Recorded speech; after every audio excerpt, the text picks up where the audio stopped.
অনুভব আর লাজুর ভালোবাসা দেখে চমকে গেল বনলতা আর সুদেব। সম্পূর্ণ জানতে হলে দেখতে থাকো। গল্পের শুরুতেই দেখা যায় অনুভব আর বনলতা বসে পড়েছে ম্যারেজ রেজিস্টারের সামনে। তারপরে শৈশাবত শুরু হবে। এরপরেই দেখা যায় বনলতা জেঠিমণি বলে, আমাদের জামাই আর আমাদের মেয়ে দুজনার তো এখনই গল্প একেবারে কমছে না, এরপর যে দুটিতে কি করবে। ঠাম্মি তখন বলে, এটাই তো সময়, দুজন দুজনকে চিনবে জানবে। তখনই অনুভবের মা বলে, আমিও চাই এরপর আমার ছেলে আর আপনার মেয়ে যেন খুব সুখে শান্তিতে সংসার করতে পারে, তাহলে আমি একটু নিশ্চিন্ত হব। এর মধ্যেই তখনই দেখা যায় বনলতা বলে, আচ্ছা এবার তাহলে কাজবাজ শুরু হোক। অনুভব, তুমি যদি কিছু বলতে চাও এখনই কিন্তু বলতে পারো, এখানে কিন্তু কোনো অসুবিধা নেই। তোমার কি কিছু বলার আছে? অনুভব ভাবে, বলার তো আছে অনেক কিছুই, কিন্তু সময় পরিস্থিতি সবটাই যেন কেমন বদলে গেছে। আমার কথা কি কেউ শুনবে? মনে তো হয় না যে আমার কথা কেউ বুঝবে বা শুনবে। সবাই এখন বনলতার কথা শুনতেই ব্যস্ত। এরপরেই ঠাম্মি বলে, দাদু ভাই আর তাহলে কোনো কথা নেই তো, এবার তাহলে এগোনো যাক। এরপর ম্যারেজ রেজিস্টার বলে, নিন আপনি এখানে সই করে দিন।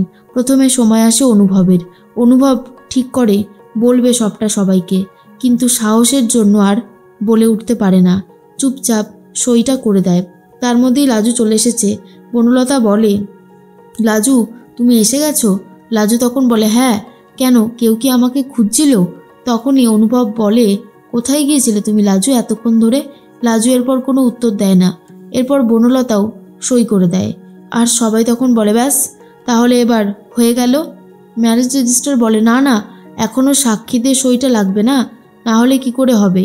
তখন বনলতা বলে, আমার কিন্তু এখানে একটা অনুরোধ আছে। আমাদের বাড়ি থেকে একজন আর অনুভবদের বাড়ি থেকে একজন, দুজন সই করার পর 3 নম্বর যে সইটা হবে সেটা করবে লাজু। এটা আমার খুব ইচ্ছে।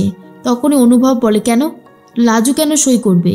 লাজু কোনোভাবেই সই করবে না। বনলতা বলে, আচ্ছা অনুভব, তোমার এত সমস্যা কিসের জন্য? লাজু তো আমার বন্ধু, ও যদি একটা সই করে তাতে অসুবিধার কি আছে? তোমার বাড়ির লোকও সই করছে, আমার বাড়ির লোকও সই করছে, আর আমার বন্ধুটি সই করলে এত অসুবিধা কেন? কিন্তু অনুভব তো লাজুকে ভালোবাসে। অনুভবের ম্যারেজ রেজিস্ট্রি সার্টিফিকেটে সই করবে সাক্ষী হিসেবে এই লাজু, এটা কোনোভাবেই মেনে নিতে পারছিল না অনুভব। তখনই অনুভব বলে, না লাজু কোনোভাবেই সই করবে না। তখন সুদেব এসে বলে, হ্যাঁ লাজু এসবে সই করবে না। কেন লাজু কেন রীতিমতো ঝামেলা বাড়াতে যাবে? সুদেবের কথা শুনে বনলতা বলে, এই শোনো সুদেব, তোমার মাথায় তো কিচ্ছু নেই, এখানে সই করলে এমন কিছু ক্ষতি হবে না, বুঝতে পেরেছো? সাক্ষী হিসেবে শুধু লাজুর নামটা থাকবে। সুদেব বলে, তারপর যদি আবার থানা পুলিশ হতে হয়? না না, কিছুতেই লাজু সইটা করবে না। লাজু তখন বলে, আমার যখন সই করতে আপত্তি নেই তখন আর কারোর আপত্তির কথা আমি শুনবই বা কেন, তাই না অফিসার? অফিসার বলে, আপনার যদি 18 বছর হয়ে থাকে তাহলে আপনি সই করতে পারবেন, আর কোনো সমস্যার সমাধান হবে না। না হলে এরপরেই তখন লাজু ভাবে, তাহলে আমি সইটা করেই দিই। লাজু এগিয়ে এসে সইটা করতে যাবে, কিন্তু অনুভব আবারও বারণ করতে থাকে। তারপর ঠাম্মি এসে বলে, দাদু ভাই তোর কি হয়েছে বলতো, কেন তুই এরকম ছটপট করছিস? লাজু যদি সইটা করে তাহলে ঝামেলা তো মিটে যাবে। অনুভবের মা স্ত্রী বলে, হ্যাঁ আমিও চাই লাজু সই করুক, লাজু সই কর। এরপরেই জেঠিমণি বলে, কি ব্যাপার ছোট, তুই হঠাৎ লাজুর পক্ষ নিয়ে কথা বলছিস? তখন স্ত্রী বলে, দেখো দিদিভাই, আমি খুব ভালো মতনই জানি যে আমার ছেলের মনের মধ্যে ঠিক কী চলছে। লাজু যদি এই সইটা করে দেয়, ওর বাবা যদি এসে আবারও দাবি করে যে আমার ছেলে ওনাদের জামাই আর ওনাদের মেয়ে আমাদের বাড়ির বউ, তখনই আমি এটা দেখিয়ে দেব যে আমার ছেলের বিয়ের যে রেজিস্ট্রি সার্টিফিকেট তাতে লাজুর সই রয়েছে, তাহলে লাজু নিশ্চয়ই বউ হতে পারে না, এর জন্যই তো আমি কাজটা করলাম। তখন জেঠিমণি বলে, বাহ ছোট, তোর মাথায় তো বেশ বুদ্ধি আছে, একদম ঠিক কাজই করেছিস। এরপর লাজু আর বাবা আর মা দুজনেই জব্দ হয়ে যাবে। তার মধ্যেই দেখা যায় দুটো মালা নিয়ে এসেছে। এরপর অনুভবকে বলে, মালা দুটো ধর তোরা দুজন, তুই বনলতাকে আর বনলতা তোকে যেন পরিয়ে দেয়। এরপর অনুভব বলে, এসবের কি দরকার ছিল? আমরা কি বাচ্চা নাকি যে এখন এসব করবো সেলিব্রেট? আমার একদমই ভালো লাগছে না। তখনই অনুভবের কথা শুনে বনলতার একটু ডাউট হয়। বনলতা ভাবে, কি ব্যাপার হলো, হঠাৎ করে অনুভব এরকম রিয়াক্ট করছে কেন কে জানে। এর মধ্যেই মালা বদল হয়ে যায়। সিঁদুর পরানোর সময় চলে আসে, কিন্তু সিঁদুরের থালাটায় হাত লেগে পুরো সিঁদুরটা মাটিতে পড়ে যায়। যা দেখার পর বাড়ির লোকের একটু সন্দেহ হতে থাকে আর বলে, এইভাবে সিঁদুরটা পড়ে গেল? আচ্ছা অনুভব, তোর তো আরও বেশি করে একটু সিনসিয়ার হওয়া দরকার ছিল, তাই না? তখন অনুভব আর কোনো উত্তর দিতে চাই না।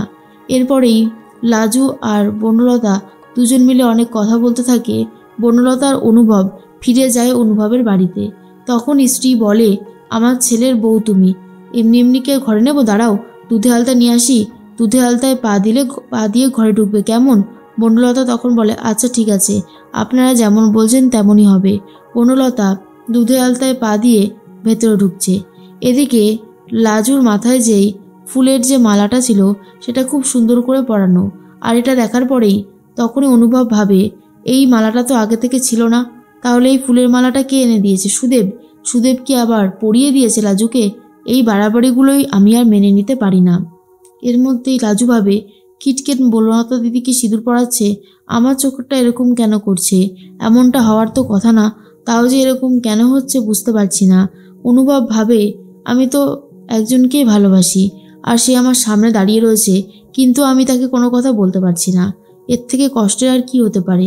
এদিকে সুদেব ভাবে যে লাজুকে এত কিছু করার চেষ্টা করছি যাতে ওর মনটা ভালো হয়, কিন্তু তবুও কিছুই হচ্ছে না। কেন কি জানি ওর এত খারাপ লাগছে, সেটাই তো বুঝে উঠতে পারছি না। এরপরেই লাজুকে দেখে সবাই বলে, সত্যি লাজু, আজ যেটা হয়েছে খুব ভালো হয়েছে, আর তোমার সাজগোজটাও কিন্তু দারুণ হয়েছে। লাজু আর অনুভবরা সবাই মিলে ফিরে যায় অনুভবের বাড়িতে।